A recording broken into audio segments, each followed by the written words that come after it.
রাজনীতিতে শেষ কথা বলতে আসলে কোনো কিছু নেই। 8ই ডিসেম্বর আসলে শেখ হাসিনা কিভাবে তিনি রাজনীতির মাঠে আবারও পুনরাবৃত্তি করতে যাচ্ছেন, পুনর্বাসিত হতে যাচ্ছেন। অবশেষে সামনে এলেন শেখ হাসিনা। ভারতের মাটি থেকেই আওয়ামী লীগের এক সভায় ভার্চুয়ালি যোগ দিলেন তিনি। সেখানে বাংলাদেশের সম্প্রতি সংখ্যালঘু নিপীড়ন সহ ডক্টর ইউনূসকে নিয়েও কঠোর সমালোচনা করেন ক্ষমতাচ্যুত এই প্রধানমন্ত্রী। শেখ হাসিনা নিউ ইয়র্কে প্রথমবারের মতো ভিডিও কনফারেন্স করেছেন এবং সেখানকার একটা অনুষ্ঠানে অতিথি হিসেবে তিনি ভাষণ দিয়েছেন। আগামীতে বাংলাদেশ আওয়ামী লীগের কর্মসূচি আসতে যাচ্ছে। এই মুহূর্তে বাংলাদেশের উপরে নানানভাবে চাপ প্রয়োগ করছে রাজনীতির বিভিন্ন ক্ষেত্রে যুক্তরাজ্য। গণমাধ্যম এবং সামাজিক যোগাযোগ মাধ্যমে শেখ হাসিনার বিদ্বেষমূলক বক্তব্য প্রচারে নিষেধাজ্ঞা চেয়ে ট্রাইব্যুনালে আবেদন করেছে প্রসিকিউশন। এ ব্যাপারে আরো শেখ হাসিনার বিস্ফোরক মন্তব্যে তোলপাড় গণমাধ্যম। বাংলাদেশের সাম্প্রতিক পরিস্থিতিতে ভারত বাংলাদেশের গণমাধ্যমগুলিতে উঠে আসছে বিভিন্ন ধরনের হেডলাইন্স। শব্দের জালে তৈরি হচ্ছে একাধিক সংবাদ। আসসালামু আলাইকুম দর্শক, নতুন একটা সংবাদে আপনাকে স্বাগতম। প্রিয় দর্শক, বাংলাদেশের বর্তমান পরিস্থিতি নিয়ে বেশ কয়েকটা গুরুত্বপূর্ণ ভিডিও নিয়ে আপনাদের মাঝে হাজির হয়েছি। দর্শক, না টেনে সম্পূর্ণ দেখতে থাকুন, তাহলেই আজকের বিষয়টা বুঝতে পারবেন। দর্শক, আমরা চলে যাব ভিডিও স্ক্রিনে। তার আগে বলবো, যারা এখনও চ্যানেলটি সাবস্ক্রাইব করেননি তারা সাবস্ক্রাইব করে পাশে থাকা বেল বাটনটি ক্লিক করে দিন। আর যারা ইতিমধ্যে সাবস্ক্রাইব করেছেন তাদের অসংখ্য ধন্যবাদ। তো দর্শক, চলুন আজকের মূল ভিডিওগুলো দেখে নিই। রাজনীতিতে শেষ কথা বলতে আসলে কোনো কিছু নেই।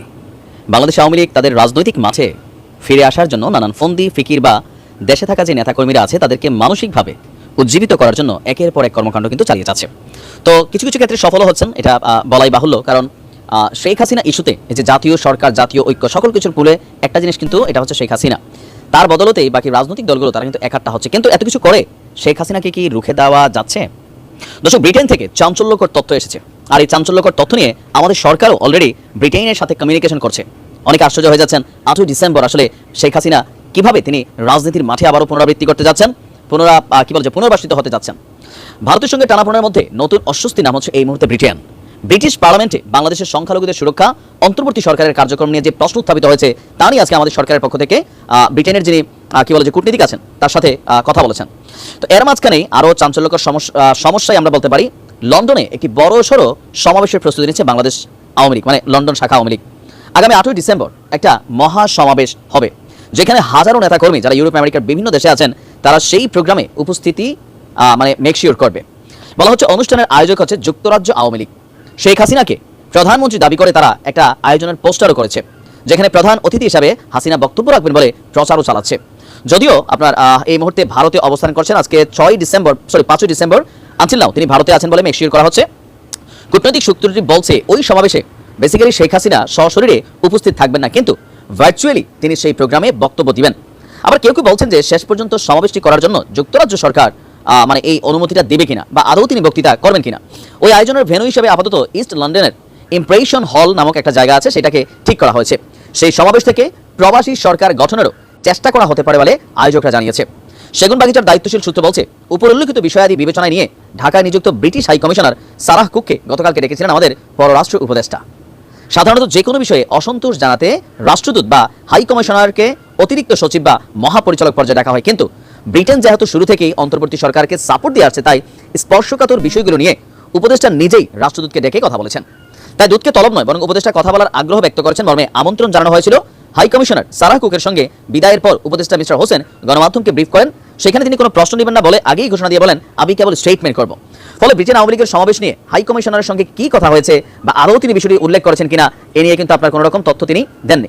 তো তিনি বলছেন যে ব্রিটিশ হাই কমিশনারকে দুটি কারণে ডেকেছিলাম। ছোট ছোট দুটো ঘটনা। একটা হচ্ছে 2 তারিখে ব্রিটিশ পার্লামেন্টে কয়েকজন এমপি বক্তব্য দিয়েছিল বাংলাদেশের সংখ্যালঘুর পরিস্থিতির উপরে, সেখানে মিস ইনফরমেশন দিয়েছিল, যেটা নিয়ে আমরা তাদেরকে এখানে বক্তব্য দিয়েছি। লন্ডন সমাবেশের বিষয়ে জানতে চাইলে আয়োজক যুক্তরাজ্য আওয়ামী লীগের সাধারণ সম্পাদক সৈয়দ সাজিদুর রহমান তিনি বলছেন যে আমরা আশা করছি শেখ হাসিনা ভার্চুয়ালি আমাদের সাথে যুক্ত হবেন এবং প্রধান অতিথি হিসেবে তিনি বক্তব্য করবেন।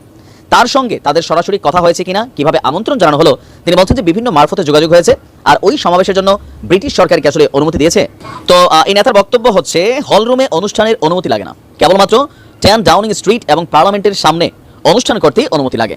বাস্তবতাকে অগ্রাহ্য করে শেখ হাসিনাকে তারা কিভাবে প্রধানমন্ত্রী বলে যে প্রচারণা চালাচ্ছেন সেই বিষয়ে তিনি বলছেন, বিদ্যমান সংবিধানে তো অন্তর্বর্তী সরকার বলে কোনো কিছু নেই, পরবর্তী নির্বাচনের সরকার দায়িত্ব নেওয়া পর্যন্ত, সুতরাং শেখ হাসিনাকে প্রধানমন্ত্রী বলতে পারি। তার মানে 8ই ডিসেম্বর থেকে আওয়ামী লীগের রাজনৈতিক যে পুনর্বাসন প্ল্যান অথবা রাজনীতির মাঠে ফিরে আসার যেই সবচেয়ে শক্তিশালী ধাপ, সেটা হচ্ছে শেখ হাসিনা জনসম্মুখে ভিডিও কনফারেন্সে প্রকাশ্যে বার্তা দিতে যাচ্ছেন।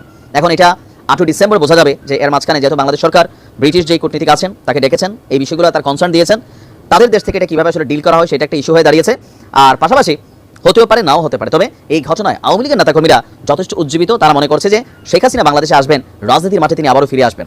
আগামীতে বাংলাদেশ আওয়ামী লীগের হয়তো নতুন কোনো কর্মসূচি আসতে যাচ্ছে। এনে কর্মসূচি আসতে পারে 16 ডিসেম্বর উপলক্ষে। 16 ডিসেম্বর হচ্ছে এদেশের সকল জনগণের, আপামর জনগণের 16 ডিসেম্বর বা মহান বিজয় দিবস। এই বিজয় দিবসে বাংলাদেশ আওয়ামী লীগের নতুন কর্মসূচি আসার একটি সম্ভাবনা রয়েছে। আর এটির জন্য আপনাদেরকে অবশ্যই একটা সময় পর্যন্ত অপেক্ষা করতে হবে। আপনারা জানেন ইতিমধ্যে মাননীয় প্রধানমন্ত্রী শেখ হাসিনা উনি একটি কনফারেন্সের মাধ্যমে বক্তব্য প্রদান করবেন আপনার যুক্তরাজ্য আওয়ামী লীগের একটি সভায়, আমরা যতটুকু শুনতে পেরেছি। হয়তো সেখান থেকেই আপনার 16 ডিসেম্বর উপলক্ষে কোনো কর্মসূচি উনি দিতে পারেন, যদিও এটি এখনও পর্যন্ত আমরা কনফার্ম না, কিন্তু সেই পর্যন্ত আমাদের সকলকেই অপেক্ষা করতে হবে এবং কি 16 ডিসেম্বর প্রমাণ করতে হবে যে বাংলাদেশে যে আওয়ামী লীগ আছে। এই যে ইতিমধ্যে আপনার প্রতিবেদনে বলা হচ্ছে যে প্রায় 58% আপনার মানুষ এখনও বাংলাদেশ আওয়ামী লীগকে ক্ষমতায় চায়। এটি আপনি প্রমাণ করবেন কিভাবে? এটিকে যদি আপনি প্রমাণ করতে চান তাহলে অবশ্যই 16 ডিসেম্বর আপনাকে হাজির থাকতে হবে শহীদের স্মরণে, এবং কি যারা ইতিমধ্যে এই দেশকে স্বাধীন করতে গিয়ে যারা মৃত্যুবরণ করেছে তাদের রুহের মাগফিরাত কামনায় এবং এই বিজয় দিবসটিকে কেন্দ্র করে সকল আওয়ামী লীগের নেতাকর্মীদেরকে আপনার থাকতে হবে এই কর্মসূচিতে। এই কর্মসূচিটা কি? এই কর্মসূচি হচ্ছে আপনার শহীদদের স্মরণে আপনারা শ্রদ্ধা জানাবেন, বিভিন্ন দোয়া মাহফিল করাতে পারেন। যেহেতু বিজয় দিবস মানেই কিন্তু দোয়া করা, যাদের মাধ্যমে আমরা ইতিমধ্যে এই দেশ স্বাধীন একটি সার্বভৌমত্ব রাষ্ট্র আমরা ইতিমধ্যে পেয়েছি, তাদের আত্মত্যাগের যে বিষয়গুলো এগুলো আপনার স্মরণ করা এবং কি বিভিন্ন সেমিনার করা, তাদের জীবন বৃত্তান্ত নিয়ে আলোচনা করা এবং কি আপনার যারা এই দেশকে নিয়ে ষড়যন্ত্র করতেছে ইতিমধ্যে তাদের বিরুদ্ধেও হুঙ্কার দেওয়া। কারণ এই দেশ স্বাধীন হওয়ার পরে এখনও পর্যন্ত কিন্তু আপনার যারা চক্রান্তকারী তারা কিন্তু থেমে নেই। ওই যে আমাদের বঙ্গবন্ধু বলেছিল যে স্বাধীনতা করার চেয়ে স্বাধীনতা রক্ষা করা অনেকটা কঠিন, বিজয় অর্জনের চেয়ে বিজয় রক্ষা করা অনেকটা কঠিন। ইতিমধ্যে বাংলাদেশের মানুষ সেটি আপনার হারে হারে টের পাচ্ছে এবং কি তারা বুঝতে পারতেছে যে আসলে এই সময়টা বাংলাদেশের মানুষের জন্য কতটা দুর্বিষহ এবং কি 2024 সাল এদেশের মানুষ কতটা বিপদের সম্মুখীন রয়েছে সেগুলো কিন্তু মানুষ ইতিমধ্যে টের পাচ্ছে না যে এরকম না। কারণ স্বাধীনতার চক্রান্তকারী যারা তারাই কিন্তু এদেশকে আপনার ব্যর্থ রাষ্ট্র হিসেবে পরিণত করার জন্য তারা দিন রাত প্রচেষ্টা চালিয়ে গেছে এবং কি চালিয়ে তারা ইতিমধ্যে আপনার বিভিন্ন মাধ্যমে তারা সফল হয়ে গেছে। কিন্তু এই সফল চিরস্থায়ী সফল হবে না, এগুলো কিন্তু সাময়িক সময়ের জন্য। এগুলোর জন্য সবাইকেই কিন্তু জবাবদিহি করতে হবে এদেশের জনগণের কাছে। কিভাবে কি হয়েছিল, কার চক্রান্তে এগুলো হয়েছিল, এগুলোর বিষয়ে কিন্তু অবশ্যই তাদের সবাইকে জবাবদিহি করতে হবে। একদিন সুন্দর একটি রাষ্ট্রকে ব্যর্থ রাষ্ট্রে পরিণত করা কাদের হাত ছিল, কারা এই ষড়যন্ত্রের সাথে যুক্ত ছিল, সবাইকেই কিন্তু একদিন এই বিষয়ে জবাবদিহি করতে হবে। সময়টা শুধু আপনার সামনে আসবে, তখনই কিন্তু এগুলোর আপনার ধার উন্মোচন হবে, কারা কারা এই ষড়যন্ত্রের মাস্টার মাইন্ডে কারা জড়িত ছিল। আমরা তো মাত্র কিছু কয়েকজন দেখতেছি, অল্প কয়েকজন, আরও অনেক বড় চক্র এর সাথে জড়িত ছিল। কারা ছিল সেগুলো অবশ্যই সময় মতো জানতে পারবেন, কিন্তু সময়ের অপেক্ষা মাত্র। এই পর্যন্ত সবাইকে ধৈর্য ধারণ করতে হবে। আওয়ামী লীগের যত কর্মসূচি আছে দল থেকে দিবে, আপনারা অবশ্যই পালন করবেন। যুক্তরাষ্ট্রের চেয়ে আমরা দেখছি যে এই মুহূর্তে বাংলাদেশের উপরে নানানভাবে চাপ প্রয়োগ করছে রাজনীতির বিভিন্ন ক্ষেত্রে যুক্তরাজ্য। যুক্তরাষ্ট্রের চেয়ে আমি তুলনাটা করলাম এই কারণে যে যেহেতু মানুষের মধ্যে এমন একটা ধারণা জন্মেছে, বিশেষ করে আওয়ামী লীগের নেতাকর্মীদের মধ্যে, ট্রাম্প যেহেতু জিতেছেন, ডোনাল্ড ট্রাম্প মার্কিন নির্বাচনে, সেই জায়গা থেকে বর্তমান প্রশাসনের উপরে, বর্তমান অন্তর্বর্তী সরকারের উপরে এক ধরনের চাপ প্রয়োগ করা হবে আওয়ামী লীগের জন্য, যা রাজনীতিতে অনেক সুবিধাজনক অবস্থান তৈরি করে দেবে। কিন্তু আমরা বরঞ্চ দেখছি যে যুক্তরাজ্য একের পর এক চাপ প্রয়োগ করছে। যুক্তরাজ্যের সর্বশেষ যে চাপটি তা হচ্ছে তারা বাংলাদেশে যুক্তরাজ্যের নাগরিকদের ভ্রমণের ক্ষেত্রে বিশেষ সতর্কতা জারি করেছে। এই কথা বাংলাদেশের ব্রিটেনের হাই কমিশন থেকে জানানো হয়েছে এবং সেখানে যে কথাগুলো বলা হয়েছে খুবই ভয়ঙ্কর। আমাদের একটু দেখা দরকার যে তারা কি ধরনের শব্দ ইউজ করছে। এমনকি যুক্তরাজ্যের পার্লামেন্টে একটি বহুদলীয় group, all party parliamentary group, APPG, তারা কয়েকদিন আগে একটি প্রতিবেদন দিয়েছে, সেখানেও কি ধরনের কথা বলছে। এবং এর আগে যুক্তরাজ্যের ভারত প্রশান্ত মহাসাগরীয় অঞ্চলের দায়িত্বে পররাষ্ট্র বিষয়ক প্রতিমন্ত্রী ক্যাথরিন ওয়েস্ট যে বাংলাদেশ সফর করে গেলেন, সেই সফরেও তিনি কি বার্তা দিয়ে গেছেন আমরা যদি একটু পর মেলাই, বেশ সিগনিফিকেন্ট বিষয়টি। যুক্তরাজ্য তার যে সতর্ক বার্তা জারি করেছে তার নাগরিকদের উদ্দেশ্যে, সেখানে বলা হচ্ছে দেশ জুড়ে, অর্থাৎ বাংলাদেশ জুড়ে শহর ও নগরে নির্বিচারে সন্ত্রাসী হামলা চালানো হতে পারে।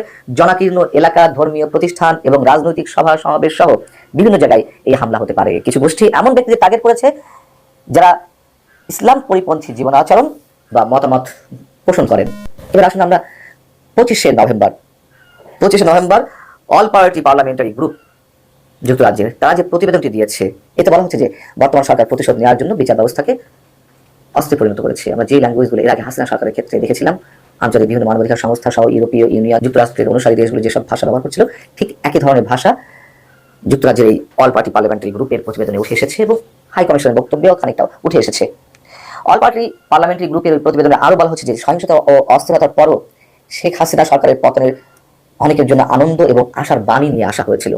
মানে এটা তো বাস্তবতা, যথেষ্ট পরিমাণ সহিংসতা হয়েছে, যে গণহত্যা সংঘটিত হয়েছে 5 আগস্ট অভ্যুত্থানের আগে, এবং সেই দিনে সেই শত শত প্রাণহানির পরেও অনেক রক্ত ঝরানোর পরেও মানুষের মনে এক ধরনের স্বস্তির নিঃশ্বাস পড়েছিল যে না, ভবিষ্যতে ভালো কিছু হতে যাচ্ছে। কিন্তু ওই প্রতিবেদনে অল পার্টি পার্লামেন্টারি গ্রুপ বলছে, আমরা এমন প্রমাণ পেয়েছি যা বর্তমান অন্তর্বর্তীকালীন সরকারের কার্যকারিতা নিয়ে প্রশ্নে জন্ম দিয়েছে। আইনকে রাজনৈতিক অস্ত্র হিসেবে ব্যবহার করার সংস্কৃতি অবিলম্বে বন্ধ করার আহ্বান জানানো হচ্ছে। এবং এখানে আরো একটি সিগনিফিকেন্ট বক্তব্য ছিল, যে কথাটি আমরা বরাবরই বলে আসছি, 5 আগস্ট থেকেই বলে আসছি, কিংবা 8 আগস্ট থেকে বলে আসছি, যে যদি আইনের শাসন প্রতিষ্ঠায় এবং গণতান্ত্রিক প্রক্রিয়া উত্তরণের ক্ষেত্রে ডক্টর মোহাম্মদ ইউনূসের অন্তর্বর্তী সরকার ব্যর্থ হয়, তাহলে তার সরকার কিংবা তার ভাবমূর্তির জন্য তো ভালো হবেই না, বরং বাংলাদেশকে অনেক বেশি খেসারত দিতে হবে। আমি আরেকটু জানিয়ে রাখি, ওই প্রতিবেদনে যে বিশেষ করে যে বিষয়গুলো উল্লেখ করা হয়েছিল তা হচ্ছে হত্যা মামলার বিশ্বাসযোগ্যতা নিয়ে, নিরাপত্তা পরিস্থিতি নিয়ে, সংখ্যালঘুদের উপরে নির্যাতনের বিষয়টি উঠে এসেছে, আইনের শাসনের অভাব এবং ইসলামী উগ্রবাদীদের উত্থানের বিষয়। এখন একটু ছোট্ট করে বলি, যে বিষয়গুলো বিশেষভাবে উঠে এসেছে আমরা এর কোনোটিকে অস্বীকার করতে পারি, একটি বিষয়ের সঙ্গে শুধু হয়তো কেউ কেউ দ্বিমত পোষণ করতে পারি। তার আগে বলি যে হত্যা মামলা বিশ্বাসযোগ্যতা নিয়ে, যার তার নামে হত্যা মামলা করা হয়েছে, এমনকি শেখ হাসিনার নামেও হত্যা মামলা করা হয়েছে, শেখ হাসিনা হত্যা মামলা আসামি হওয়ার যথেষ্ট যৌক্তিকতা রয়েছে, কিন্তু কোনো কোনো ক্ষেত্রে যে মামলা করা হয়েছে তাকে আসামি করে, সেগুলো তো কোনো কোনো ক্ষেত্রে ফেক প্রমাণিত হয়েছে, হয়তো একে অন্যকে জড়ানোর জন্য মামলা করা হয়েছে। সাধারণ বলবো না, বিশেষ বিশেষ সাংবাদিকদেরও তাদের বিরুদ্ধে হত্যা মামলা দেওয়া হয়েছে। আইনের শাসনের অভাবে এটি আর নতুন করে ব্যাখ্যা করতে চাই না। ইসলামী উগ্রবাদীদের উত্থান আমরা ভয়ঙ্করভাবে দেখছি, এ কথা দায়িত্বহীন কণ্ঠে বলতে চাই, শুরু থেকে বলে আসছি। হয়তো কেউ কেউ বলছেন সব জায়গা থেকে এই বিষয়টি উচ্চারণে এক ধরনের দ্বিধাদ্বন্দ্ব কাজ করছে, সাহসের অভাব কাজ করছে, এবং নিরাপত্তা পরিস্থিতি রয়েছে। পাশাপাশি যে বিষয়টি বলছেন যে সংখ্যালঘুদের নির্যাতনের বিষয়ে হয়তো কেউ কেউ দ্বিমত পোষণ করতে পারেন, যেহেতু তারা আক্রমণের শিকার হয়েছে। অবশ্যই 5 আগস্টের গণঅভ্যুত্থানের পরে ঢালাভাবে যে রাজনৈতিক হামলাগুলো হচ্ছিল তার মধ্যে তারা আক্রান্ত শিকার হয়েছে, যেটিকে আমরা অনেকে সংখ্যালঘু নির্যাতন হিসেবে চিহ্নিত করতে চাই না। কিন্তু যে কারণে এই বিষয়টি বিশেষভাবে উল্লেখ করছি তা তো এই কারণে যে ভারত অন্তত সফল হয়েছে। ভারতের প্রচারণা, বিকৃতভাবে যে প্রোপাগান্ডা, গুজব, এগুলো তাদের মাথা থেকে ঢুকেছে। এটি ভারতের একটি অ্যাচিভমেন্ট, আমাদেরকে বলতে হবে, স্বীকার করতেই হবে, সেটা যেভাবেই হোক না কেন। কিন্তু আমার কষ্ট হয় যে এই যে রিপোর্টগুলো দেওয়া হচ্ছে, এরা কি এই ইনফরমেশন টেকনোলজির যুগে একেবারে নিরপেক্ষভাবে যাচাই করার কোনো সুযোগ পাইনি?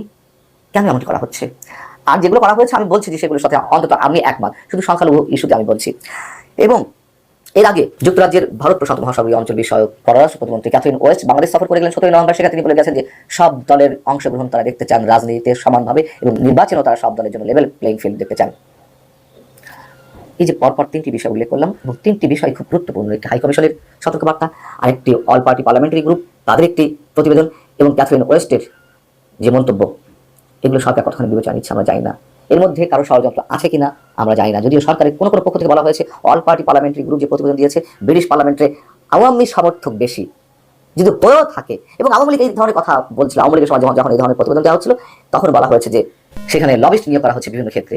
আমরা সরকারের ভাষাগুলো একই রকম দেখছি, বড় অদ্ভুত। যদি থেকেও থাকে, আপনারা কি করছেন? সরকারের উদ্দেশ্যে এই প্রশ্ন রাখতে চাই, যে প্রশ্নটি আওয়ামী লীগ সরকারের সময় আমরা করেছিলাম, যে আওয়ামী লীগ সরকার রয়েছে তারা কি করছে, তারাও লবিস্ট নিয়োগ করছে, তারাও বুঝাক যে তাদের বিরুদ্ধে একের পর এক এই ধরনের প্রতিবেদন আসছে। সবকিছু মিলিয়ে অবস্থা খুব বেশি ভালো মনে হচ্ছে না। গণমাধ্যম ও সামাজিক যোগাযোগ মাধ্যমে সাবেক প্রধানমন্ত্রী শেখ হাসিনার বিদ্বেষমূলক বক্তব্য প্রচারে নিষেধাজ্ঞা চেয়ে আন্তর্জাতিক অপরাধ ট্রাইব্যুনালে আবেদন জানায় প্রসিকিউশন। চেয়ারম্যান বিচারপতি গোলাম মুর্তুজা মজুমদারের নেতৃত্বাধীন আন্তর্জাতিক অপরাধ ট্রাইব্যুনালে এই আবেদন জানানো হয়। ট্রাইব্যুনালে প্রসিকিউশনের পক্ষে আবেদনের বিষয়টি নিশ্চিত করেছেন প্রসিকিউটর আব্দুল্লাহ আল নোমান। এর আগে গত 17 অক্টোবর আওয়ামী লীগ সভাপতি ও সাবেক প্রধানমন্ত্রী শেখ হাসিনার বিরুদ্ধে গ্রেপ্তারি পরোয়ানা জারি করেন আন্তর্জাতিক অপরাধ ট্রাইব্যুনাল। একই সঙ্গে তাকে ট্রাইব্যুনালে হাজিরের নির্দেশ দেওয়া হয়। বৈষম্যবিরোধী ছাত্র আন্দোলন চলাকালে জুলাই ও আগস্টে সংঘটিত গণহত্যার অভিযোগে বিচার কার্যক্রম শুরুর প্রথম দিনেই শেখ হাসিনার বিরুদ্ধে গ্রেফতারি পরোয়ানা জারি করা হয়। ট্রাইব্যুনালে গ্রেফতারি পরোয়ানা আবেদন করেন chief prosecutor advocate Mohammad Tajul Islam. পরে ট্রাইব্যুনালের চেয়ারম্যান বিচারপতি মোহাম্মদ গোলাম মুর্তুজা মজুমদার সহ অপর 2 বিচারকের সমন্বয়ে গঠিত আন্তর্জাতিক অপরাধ ট্রাইব্যুনাল পরোয়ানা জারি